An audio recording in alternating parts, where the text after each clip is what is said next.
आज थेट ईडीचं पथक जे ते एकंदरीत रवींद्र वायकर यांच्या निवासस्थानी दाखल झालं होतं। आता राज्याचे मुख्यमंत्री सुद्धा यावर काय प्रतिक्रिया देतील हे पाहणं महत्त्वाचं ठरणार आहे। मुख्यमंत्री सध्या एका कार्यक्रमाच्या ठिकाणी आले होते आणि ते आता काय नेमके या संदर्भात बोलतील त्यावर चर्चा करणं आता महत्त्वाचं गोष्ट असणार आहे। सगळ्यात महत्त्वाचं म्हणजे रवींद्र वायकर यांची त्यांच्या घरी ईडीचं पथक जे ते दाखल झालं होतं आणि त्या अनुषंगाने ही सगळी चौकशी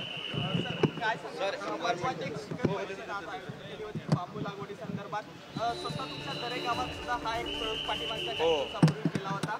या संदर्भात राज्यात विविध भागात कशा पद्धतीची लागवड केली जाणार आहे? खरं म्हणजे आज आगळी वेगळी एन्व्हायरमेंटल सस्टेनेबिलिटी समिट 2024चं आयोजन आज या ठिकाणी झालेलं आहे। याचा पुढाकार पाशा पटेल यांनी घेतला आणि देशभरातले लोक या बांबू क्षेत्रामध्ये काम करणारे आणि जगभरातले जे तज्ज्ञ आहेत तेही या परिषदेमध्ये सामील झालेत।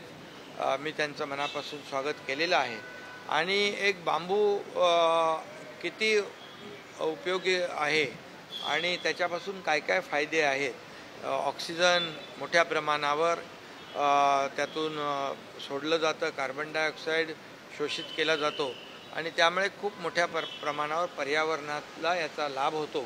आणि बांबूपासून कितीतरी प्रकारचे जे प्रॉडक्ट आहेत म्हणजे फर्निचर आहे, त्याचबरोबर मोठमोठ्या एअरपोर्ट, 5 स्टार हॉटेल, इतर ठिकाणी स्ट्रीट फर्निचर सगळीकडे याचा वापर होतो। मोठ्या प्रमाणावर वस्तू बनवल्या जातात। बांबू ज्वेलरी बनवणाऱ्या देखील एक बांबू लेडी नीरा शर्मा म्हणून त्याही आल्यात। पण त्या बांबू ज्वेलरीमुळे या आदिवासी महिला असतील, आपल्या गरीब महिला असतील, बांधव असतील, यांना मोठ्या प्रमाणावर अर्थकारण त्यांचं बदललं आहे आणि म्हणून या बांबूमुळे आज बांबूला आपण MREGSमधून आपलं सरकारच्या माध्यमातून हेक्टरी 7 लाख रुपये लागवडीसाठी देतो आणि बांबू जे पीक आहे जे दुर्लक्षित होतं ते आज मेनस्ट्रीममध्ये येताना आपण पाहतोय।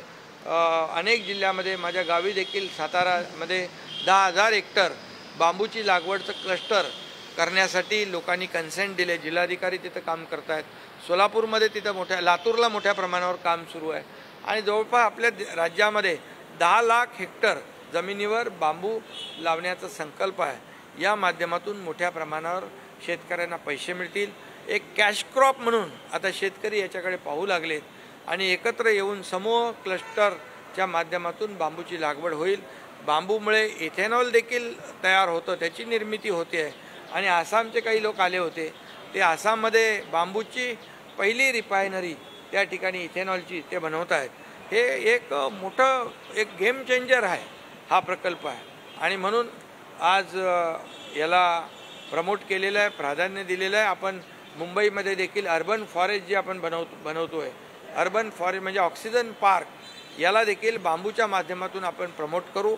बांबू म्हणजे 12 महिने हिरवेगार ज्याला पानं असतात अशा प्रकारची बांबूची जात आपण इकडे लावली, हायवेला लावली, ज्या ज्या ठिकाणी आपल्याला जागा मिळेल त्या ठिकाणी लावली तर मोठ्या प्रमाणावर जे आता प्रदूषण जे आहे आपण डीप क्लीन ड्राईव्हने कमी केलं आहे, परंतु बांबू लागवडीमुळे आणखी कमी होईल आणि मुंबई आणि महाराष्ट्र प्रदूषणमुक्त या ठिकाणी व्हायला वेळ लागणार नाही आणि म्हणून देशातले सर्व सायंटिस्ट इकडे आलेले आहेत। मोदी साहेबांनी देखील या ठिकाणी आपल्या आदरणीय प्रधानमंत्री महोदयांनी हे पर्यावरण पूरक अशा प्रकारचे प्रकल्प करावे अशा त्यांच्या सूचना आहेत आणि पर्यावरण कमी करण्यासाठी, पोल्युशन कमी करण्यासाठी, पर्यावरणाचा समतोल राखण्यासाठी देखील प्रधानमंत्री महोदयांनी एक महत्त्वाकांक्षी त्यांनी सुरुवात केलेली आहे आणि त्यांची प्रेरणा आहे आणि म्हणून हे आजचं जे समिट आहे हा फार उपयोगी आहे। याच्यातून खूप मोठ्या प्रमाणावर जे काही क्लायमेट चेंज, ग्लोबल वॉर्मिंग ह्या समस्या ज्या आहेत या समस्या कमी होतील। आपण एक टास्क फोर्स नेमलेला आहे, या टास्क फोर्सच्या माध्यमातून देखील बांबू लागवडीला प्राधान्य कसं देता येईल, त्यांना प्रमोशन कसं करता येईल, त्यांचं क्लस्टर कसं करता येईल हे सगळं या ठिकाणी आपण करू।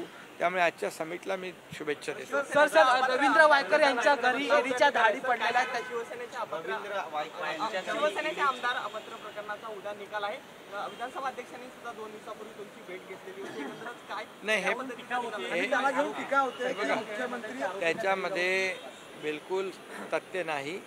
विरोधकांकडे दुसरा मुद्दा आरोप करण्याशिवाय नाही आणि या जी काही अध्यक्षांकडे जी हिअरिंग झाली, सुनावणी झाली, त्याचा निकाल होईल.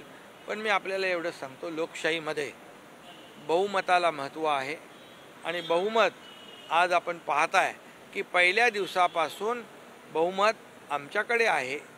लोकशाहीमध्ये बहुमताला महत्त्व आहे. विधानसभेत देखील बहुमत आहे, लोकसभेत देखील बहुमत आहे आणि त्याचबरोबर निवडणूक आयोगाने देखील अधिकृत शिवसेना पक्ष म्हणून आणि अधिकृत सिम्बॉल धनुष्यबाण अधिकृतपणे आमच्या पक्षाला दिलेला आहे.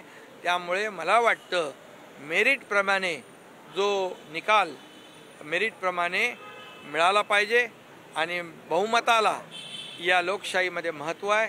आम्ही कुठल्याही प्रकारे जे नियमाप्रमाणे नियम सोडून कुठलंही काम केलेलं नाही.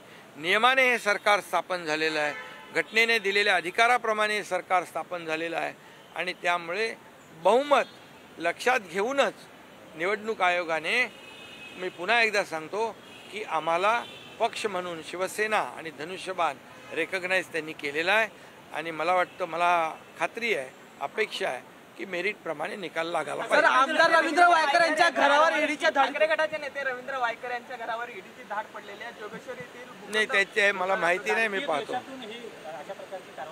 ही राजकीय आमच्या ईडी आमचा महाराष्ट्र सरकारच्या हातात आहे का? आणि ईडी जे आहे, आणि जर समजा ज्यांच्याकडे काही चूक नसेल, कर नाही, त्याला डर कशाला असली पाहिजे? त्यामुळे कुठल्याही प्रकारची सूड भावनेने राजकीय आकस ठेवून कुठलंही काम आमचं सरकार करणार नाही. नाही तर तुम्हाला माहीत आहे की कोविडमध्ये काय भ्रष्टाचार केलेला आहे, कोविडमध्ये किती पैसे खाल्लेले आहेत. डेड बॉडी बॅगमध्ये पैसे खाल्ले, खिचडी 300 ग्रामची 100 ग्रॅम केली, त्या ऑक्सिजन प्लांटमध्ये पैसे खाल्ले, हे सगळं रेकॉर्डवर आहे. आम्ही त्यांना काय म्हणायचं? कपन चोर म्हणायचं का खिचडी चोर म्हणायचं? मी अगोदर पण म्हटलेलं आहे. त्यामुळे आरोप करताना पहिले तर जे आहे त्या पुराव्याशिवाय कोणी आरोप करू नयेत आणि कोणाला घाबरण्याची काय आवश्यकता आहे? जे काय होईल, दूध का दूध, पाणी का पाणी, आणि कर नाही त्याला डर कशाला असली पाहिजे? आणि पुन्हा एकदा सांगतो, आमचं सरकार आकसापोटी, सूड भावनेपोटी कुठलीही कारवाई केलेली नाही, करणार नाही. जे आम्ही लोकहिताचं काम करतोय, या राज्याला पुढे नेण्याचं काम करतोय, तुम्ही बंद पडलेले प्रकल्प आम्ही त्याला चालना देतोय. आज सगळ्या राज्यामध्ये प्रकल्प सुरू आहेत. एक एक प्रकल्पाचं उद्घाटन होत आहे. 12 तारखेला एका महत्त्वाकांक्षी प्रकल्पाचं उद्घाटन होत आहे. अशा प्रकल्पांना ज्या विरोधी पक्षाने विरोध केला त्याला आम्ही चालना देतोय. त्यामुळे त्यांना पोटदुखी सुटलेली आहे, त्याचमुळे पोटसूळ उठलेलं आहे आणि त्याचमुळे त्यांच्या पायाखालची वाळू सरकलेली आहे आणि म्हणून खोटे नाटे आरोप ते करतायत. आम्ही आरोपाला कामाने उत्तर देतोय. सर, बुलेट ट्रेनच्या भूसंपादन. तर मुख्यमंत्री एकनाथ शिंदे माध्यमांशी संवाद साधत होते. तर लोकशाहीत बहुमताला महत्त्व आहे आणि बहुमत आमच्याकडे असल्याचं मुख्यमंत्री एकनाथ शिंदेने म्हटलंय. तर शिवसेना आमदार अपात्रतेचा उद्या निकाल लागतोय आणि त्याच संदर्भात मुख्यमंत्री एकनाथ शिंदे यांनी ही पहिली प्रतिक्रिया दिली आहे.